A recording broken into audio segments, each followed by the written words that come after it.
അപ്പോൾ ഗൈസ് ഇന്ന് നമുക്കൊരു സിമ്പിൾ ഫ്ലവർ ഉണ്ടാക്കിയെടുക്കാം. അതും കമ്പിയും പേപ്പർ മാത്രം വെച്ചിട്ട്. അതിനായിട്ട് ഇതേപോലെ കമ്പി എടുക്കുക, അതിനെ ഫോൾഡ് ചെയ്തിട്ട് 5 പീസായിട്ട് കട്ട് ചെയ്തെടുക്കുക.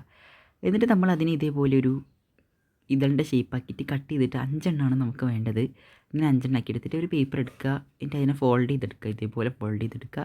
എന്നിട്ട് അതിന് ഇതേപോലെ ഇതൾ വരച്ച് കൊടുത്തിട്ട് ഒന്ന് കട്ട് ചെയ്തെടുക്കുക. അതിൽ നമുക്ക് 5 പീസേ വേണ്ടൂ, കുറേ പീസ് ബാക്കി വരും. 5 പീസ് ഇതേപോലെ എടുത്തിട്ട് ഒരു കമ്പിയുടെ മുകളിലേക്ക് ഗമ്മ് തേച്ച് കൊടുക്കുക. എന്നിട്ട് ഇതേപോലെ ആ ഒരു ഇതളെടുത്തിട്ട് ഒട്ടിച്ചു കൊടുക്കുക. എന്നിട്ട് ഇഷ്ടമുള്ള ഷേപ്പിലൊന്ന് കട്ട് ചെയ്തെടുക്കുക.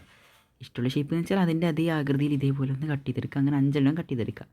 എന്നിട്ട് നമുക്ക് വേണ്ടത് ഒരു യെല്ലോ കളർ പേപ്പർ എടുത്തിട്ട് അതിന് ഇതേപോലെ ഫോൾഡ് ചെയ്തിട്ട് ഒന്ന് വെട്ടി കൊടുക്കുക.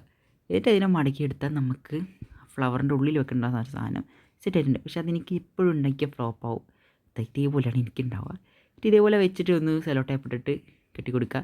ഇങ്ങനെയാണോ നിങ്ങൾക്ക് ഇഷ്ടപ്പെട്ടത്, ഇങ്ങനെയാണോ എന്ന് പറയാൻ മറക്കരുത്. അപ്പോൾ ഇഷ്ടപ്പെട്ട ലൈക്ക് ചെയ്യാനും ഷെയർ ചെയ്യാനും സബ്സ്ക്രൈബ് സപ്പോർട്ട് ചെയ്യാൻ മറക്കരുത്.